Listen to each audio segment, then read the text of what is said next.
Guys welcome back again. आज हम देखेंगे कक्षा 11 सत्र 2 फ्लोरिकल्चरिस्ट खुले फूलों की खेती में इकाई 4 का सत्र 2 में है हमारा जुताई और संवर्धन के कार्य। तो चलिए लाइक और सब्सक्राइब कर लीजिए जल्दी से। आज का पहला क्वेश्चन देखेंगे, भूमि की तैयारी के लिए विभिन्न अभ्यास क्या हैं। तो भूमि है जो उसको तैयार करने के लिए कौन कौन से कार्य किए जाते हैं। तो सबसे पहले क्या किया जाता है, जुताई, है ना, फ्लाविंग। इसको पढ़ लेते हैं। फूलों की खेती के लिए पहले खेतों को हवा के आने जाने और जल निकास में सुधार के लिए एक निश्चित गहराई तक खोदा जाना चाहिए।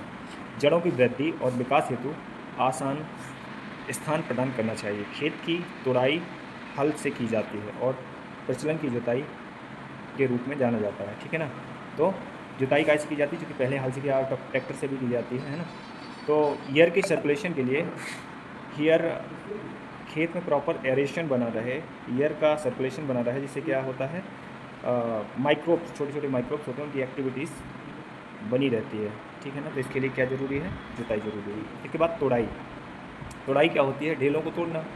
पढ़ लेते हैं। सजावटी फसलें उगाने के लिए मिट्टी को कठोर सतह की जुताई और चिकना बनाने के बाद इसे तोड़ने के उद्देश्य से हैरोइंग की जाती है ना। हैरो चला दिया जाता है। आवश्यकता के अनुसार विभिन्न प्रकार के हैरो उपयोग किए जाते हैं। सामान्य तौर पर खाद को खेत की तैयारी के समय डाला जाता है, इसे अच्छी तरह मिलाया जाता है, ठीक है ना। हैरोइंग की जाती है। इसके बाद लेबलिंग की जाती है।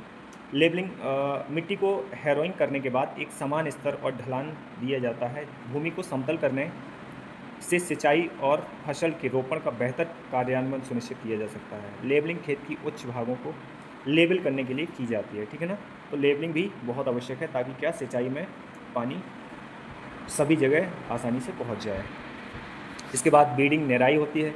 यह खेत में लगाए गए बोए गए मनचाहे पौधों के अलावा अन्य सभी अवांछनीय पौधों को हटाने के लिए संदर्भित करता है। फसल की वृद्धि और विकास के लिए समय समय पर खरपतवार निकालना लाभदायक होता है, क्योंकि इससे मुख्य फसल के साथ खरपतवारों के लिए धूप, पानी, हवा और पोषक तत्वों की उपयोग को रोककर इसी प्रतिस्पर्धा को रोका जा सकता है, ठीक है ना। जब बुवाई हो जाती है, उसके बाद बीट खरपतवार उगते हैं, तो उसको निराई भी करते हैं, ठीक है ना। ये एक्टिविटीज़ खेत में की जाती है ना। तो निराई, लेबलिंग, जुताई, तोड़ाई, है ना। इस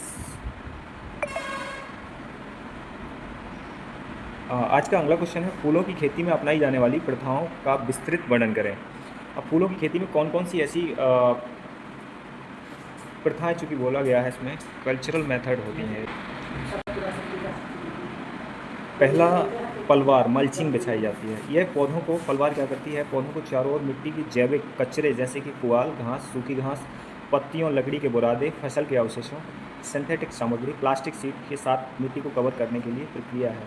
पलवार या मल्चिंग की यह विधि हाल में उत्पन्न हुई है। पलवार या मल्चिंग एक अच्छी संवर्धन विधि है, जो मिट्टी की नमी, मिट्टी के क्षरण को बचाती है, खरपतवारों से बचाती है। यह मिट्टी के तापमान को बनाए रखने में मदद करते हैं, ठीक है। पलवार क्या है, इस तरह से क्या करते हैं, मिट्टी में पॉलीथीन या प्लास्टिक का या घास फूस का पेड़ लगाने के बाद बिछा देते हैं, जिससे क्या होता है, नमी आपकी सुरक्षित रहती है, खरपतवार नहीं उगते हैं और पौधा हेल्दी रहता है, ठीक है। ये आप लोग देख रहे होंगे, ये पलवार है, ये वुड की पलवार है, शॉ की है, नीम सॉपर की है, ये पॉलीथीन की है ना। तो इस तरह से बिछा देते हैं। अगला है स्टैकिंग, सहारा देना। यह पौधों को सीधे बढ़ने और आगे झुकने या गिरने से बचाने में समर्थन करने के लिए अभ्यास है। इसलिए यह काम ऐसे समय में किया जाता है जब पौधे बहुत लंबे नहीं होते। इसके जरिए पौधों को हवाएं, बारिश, खिलने फलने में उनके तनों के वजन के कारण उड़ने से बचाया जाता है। बांस के डंडे सबसे आम हैं, अलावा झाड़ियों, पेड़ शाखाओं, नीम, ठीक है ना। तो क्या करते हैं, डंडों से सहारा दे देते हैं, पौधों को बांध देते हैं, वो क्या है, स्टैकिंग है। इस तरह से टमाटर को बांध देते हैं, जिससे क्या होता है, एयर का सर्कुलेशन बराबर बना रहता है और उत्पादन अच्छा होता है, रोग वगैरह नहीं लगते हैं और कीटों का भी अटैक बहुत कम होता है। ये क्या कहलाती है, स्टैकिंग। अर्थिंग अप, मिट्टी चढ़ाना। पंक्तियों के बीच ये मिट्टी चढ़ाने को अर्थिंग अप बोलते हैं। पौधे में मिट्टी चढ़ाते हैं, ठीक है ना। इसको पढ़ते हैं। पंक्तियों के बीच मिट्टी को खोदना, खींचना और पौधों के तने के चारों ओर उसे ढेर लगाकर मिट्टी से ढकना कहलाता है। बल्ब नुमा सजावटी फसलों के मामले में यह अतिरिक्त भूमिगत खाद्यान्न भंडारण संरचनाओं के विकास को प्रोत्साहन करता है, जैसे कि बल्ब, कॉर्न, कंद, ट्यूबरोज, हैप्पियोलस, कैना, बोगनविलिया, डहेलिया, ठीक है ना। इन फूलों में क्या किया जाता है, अर्थिंग अब की जाती है, मिट्टी चढ़ा दी जाती है ताकि क्या है, जड़ें नहीं निकलती हैं और ये पौधा हेल्दी बन जाता है। ये अर्थिंग आप देख रहे होंगे ये मिट्टी में, आलू में खासतौर से की जाती है ताकि आलू क्या प्रकाश की रोशनी में प्रकाश में ना आए। प्रकाश में आने से क्या होता है, वो हरा हो जाता है, सोलेनिन उसमें एक रसायन बनने लगता है जो हानिकारक होता है, ठीक है ना। तो आलू में ऐसे अर्थिंग अब की जाती है,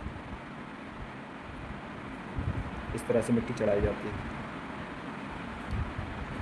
अगला है निराकरण, डी शूटिंग, शूट को हटा देना। यह पौधों के बेस से निकलने वाले सभी साइड शूट्स, ऑफ शूट्स को हटाना है। निराकरण का मुख्य उद्देश्य पौधों के ऊर्जा को तने या कलियों के विकास की ओर मोड़ना है, ठीक है। ये डी शूटिंग, डिसबडिंग अपन ने पढ़ा था, ये डिसबडिंग की फोटो है, बर्ड्स को हटा देना। ये बर्ड्स है, बर्ड्स को हटा देते हैं, ये क्या है, डिसबडिंग है। ऐसे ही नीचे से जो पौधा होता है, ये समझ लो पौधा है, इसके नीचे से जो सकस निकलते हैं, सूट निकलते हैं, इनको काट देना, कट कर देते हैं, ये डी शूटिंग है। जिससे क्या होता है, एक पौधा हेल्दी होता है, ठीक है ना। डिसबडिंग और डी शूटिंग लगभग सेम है। इसमें फूल का बर्ड्स निकाली जाती है, उसमें सूट को हटा दिया जाता है, डिसबडिंग और डी शूटिंग।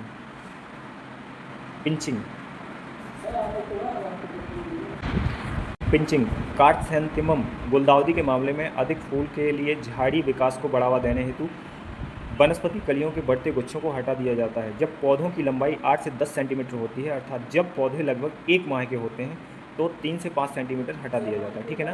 तो ये देख रहे होंगे आप लोग, गेंदे में ये पिंचिंग करी गई है। तो ये गेंदे में बहुत सारे फूल आ रहे हैं। How to make marigold bloom, वो कैसे फूल आते हैं, ब्लूम बढ़ते हैं पिंचिंग करके, ठीक है ना। ये पिंचिंग है। प्रशिक्षण, ट्रेनिंग क्या है, यह एक प्रारंभिक अवस्था है। पौधों को आकार देने या विशेष अनुरूप पौधों की आवश्यकता के अनुरूप या पौधों को मनचाहे रूप से फैली हुई शाखाओं की मनचाही संख्या के साथ एक मनचाही ऊंचाई, आकार, मजबूत स्वरूप दी जाती है। क्रॉच के कमज़ोर विकास को समाप्त कर देती है, ठीक है ना। ट्रेनिंग क्या होती है, पौधों को एक आकार देना। ये देख रहे होंगे आप लोग, पौधों को आकार दिया जाता है, ये ट्रेनिंग है। प्यालेनुमा आकार, open base, modify centre, centre leader, ठीक है। इस तरह से आकार पौधे को दिया जाता है। ये क्या है, ट्रेनिंग है।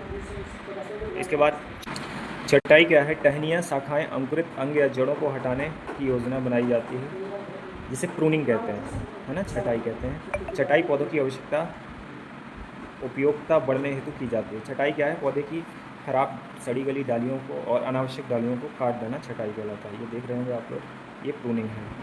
तो पढ़ लिया डेफिनेशन इसकी क्या है।